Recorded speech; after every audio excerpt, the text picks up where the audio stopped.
काहे धनी हर के लाभ वाला फील दे दता हर वसार करी लाभ वाला फील दे दता हर वसार करी सैया जी सवार करे दर्द के न घर करे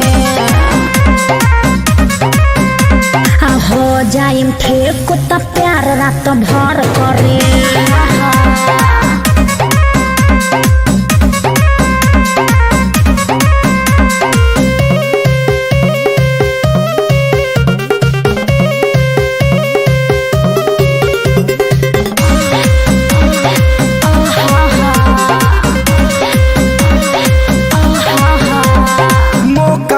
धोखा तू दे बेलू रानी मन बा पियासल पिया दाना पानी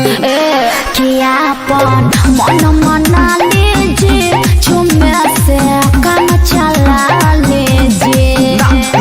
हमारो त मन करे दिन दोपहर करी हमारो त मन करे दिन दोपहर करी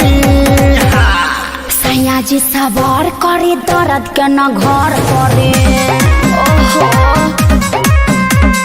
हो जाइम ठीक त प्यार रात भर करे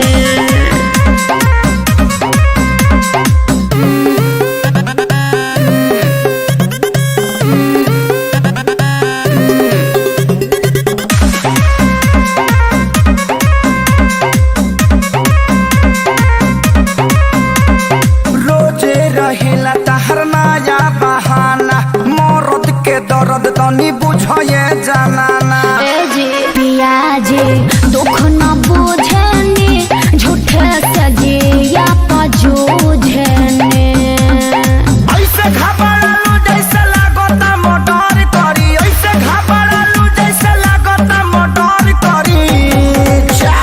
सैया जी सवार करे दर्द के न घर करे